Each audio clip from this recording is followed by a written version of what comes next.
There aren't many shows, let alone animated children's shows, that could maintain such pop cultural relevance like SpongeBob SquarePants has.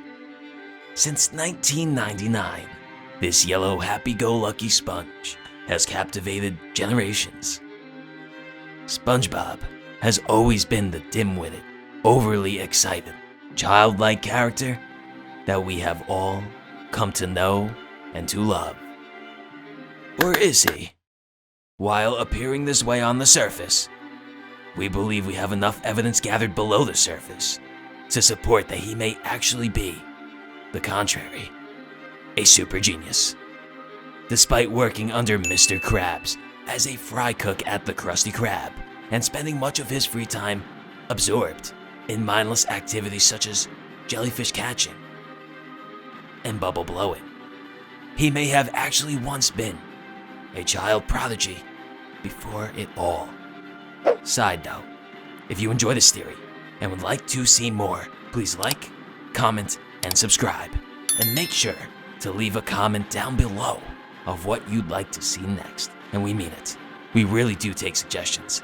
This very video was a suggestion. Now let's head over and dissect the SpongeBob child prodigy theory.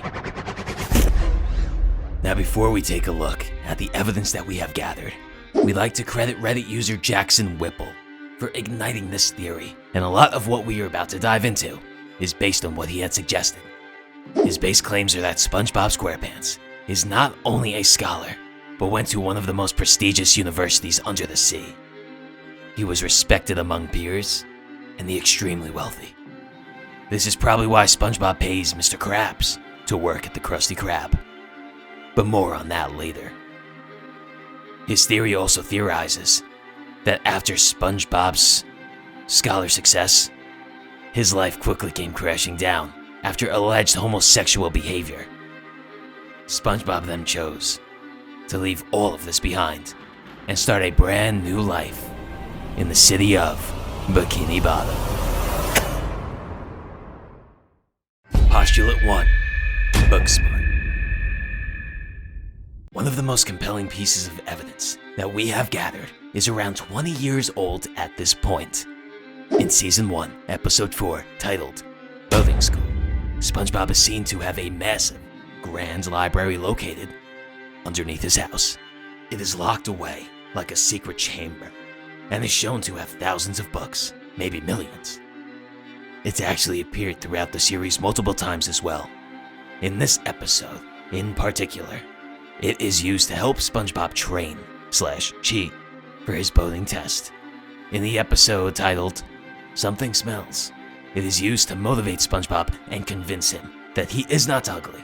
And in the episode Library Cards, Patrick Star, his notable best friend, takes it upon himself to attempt to read all of the books.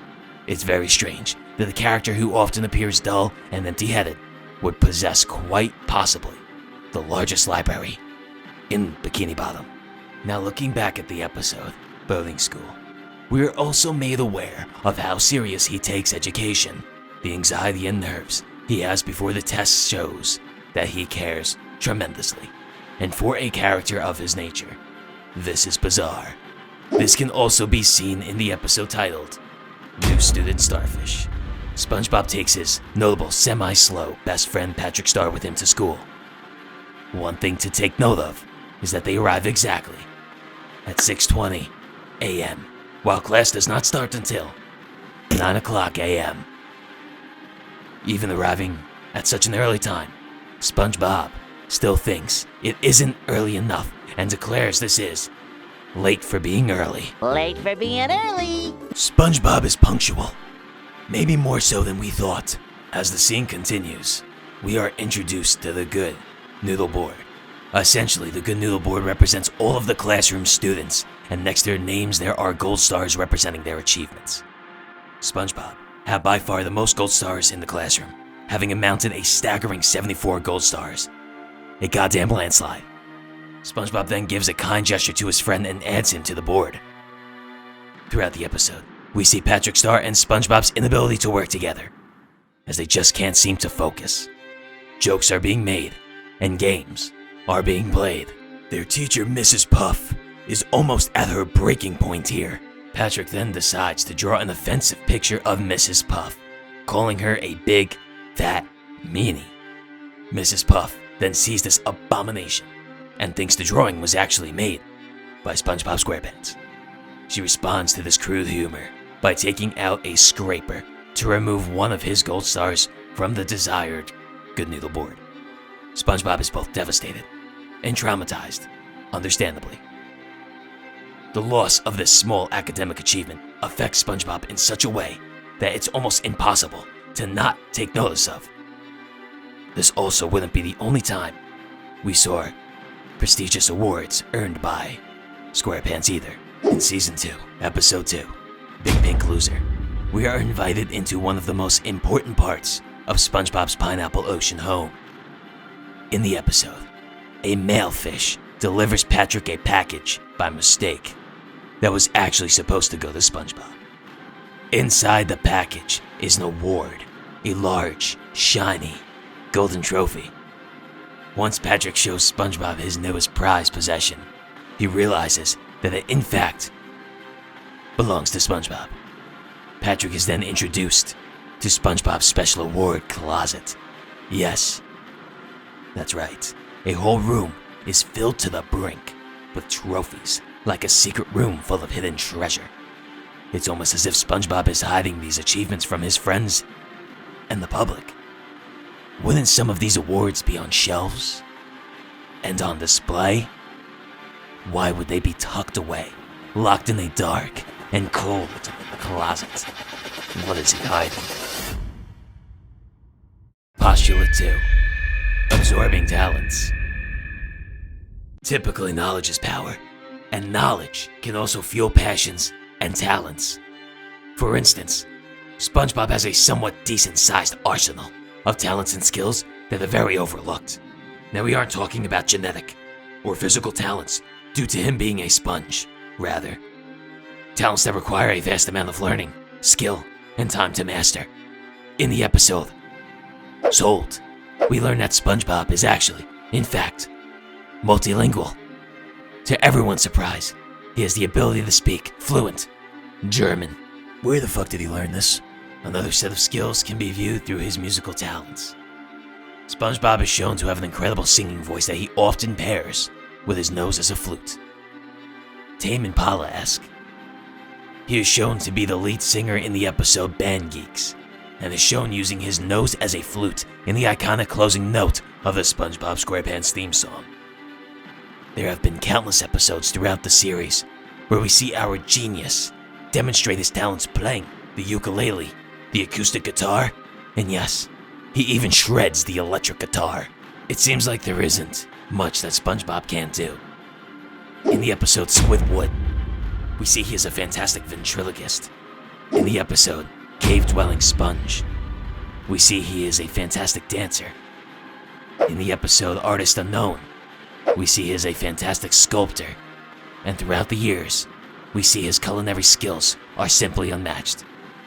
From the Kendo Patty, to the Nasty Patty, to the Secret Patty, to the Nature Patty, to the Double Krabby Patty with everything, to the Crying Johnny, to the Double Trippy Bossy Deluxe Patty, to the Krabby Patty Pizza, and even to the Krabby Patty with jellyfish jelly.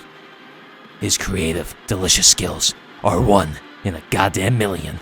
If Gordon Ramsay was in Bikini Bottom, he'd be on SpongeBob SquarePants' cooking show. He'd be SquarePants' bitch. Let that sink in. Listen, does being a good singer, a good dancer, and a good fry kick make you a genius in its own? No. But does having the talents to be a master in all of these fields form a strong case for being one? Absolutely it does. Postulate 3. A small fortune. When thinking of the SpongeBob SquarePants Nickelodeon series, anytime there was a mention of money, Mr. Eugene Krabs is somehow connected to it. Hello, I like money. We wish we could say this time is different, but as usual, Mr. Krabs plays a huge role in this theory. As we know, and have stated in the beginning of this theory, SpongeBob is an employee of the Krusty Krab, a food establishment owned by the notoriously cheap Eugene Krabs. As we all know, Mr. Krabs is not paying his employees anything spectacular. He probably isn't even paying the minimum wage. See, Mr. Krabs only has 2 employees in total. Squidward, the cashier, and SpongeBob, the fry cook.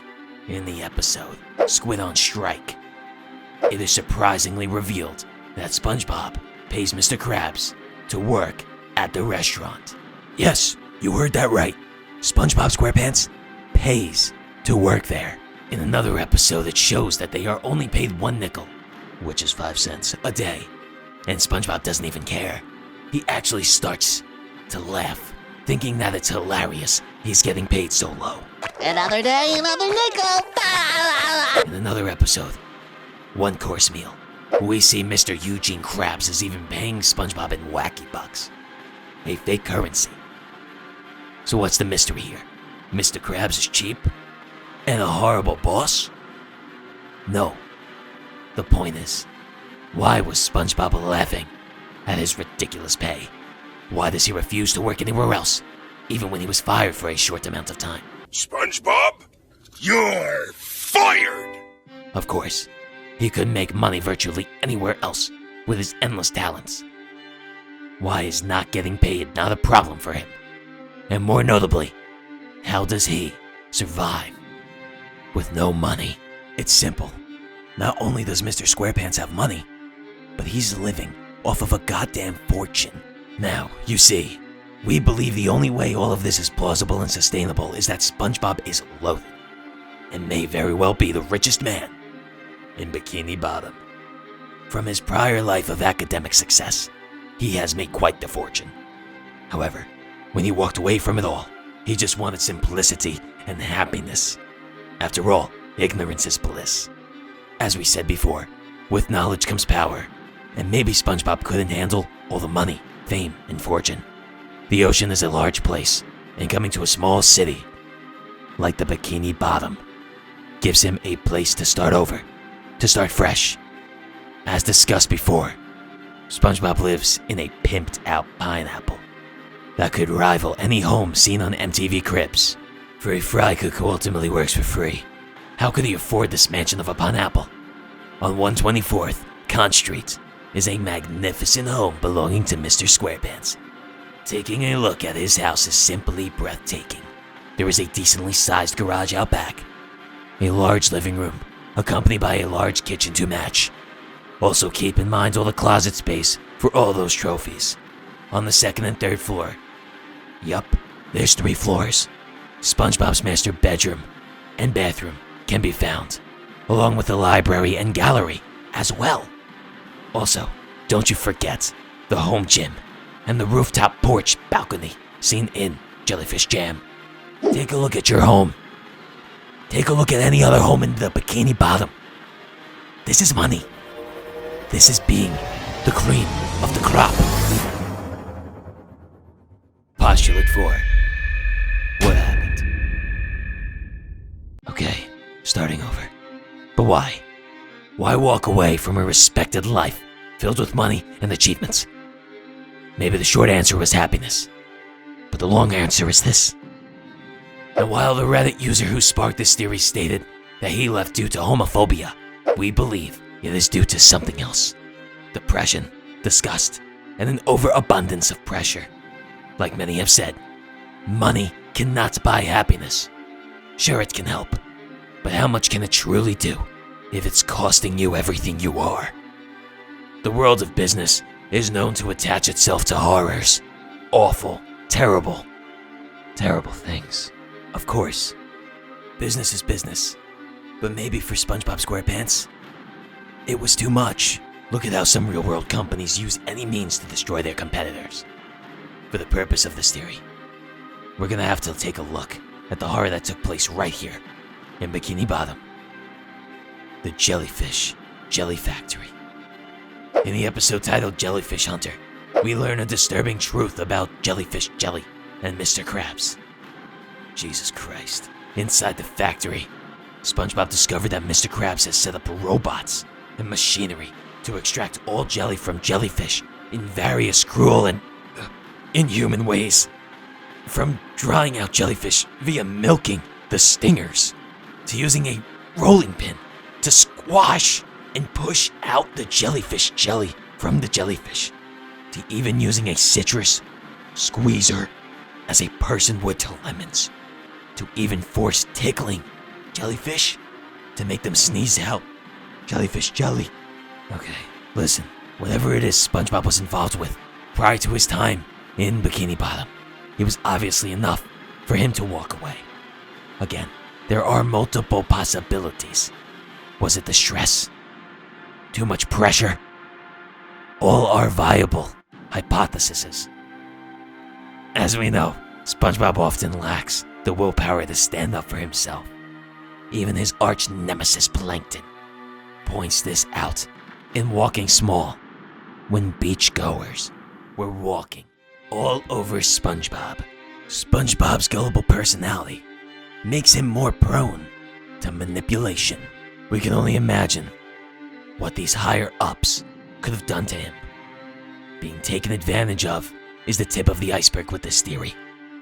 Leaving all this behind for a simple lifestyle consisting of flipping patties and catching jellyfish doesn't really seem all that terrible.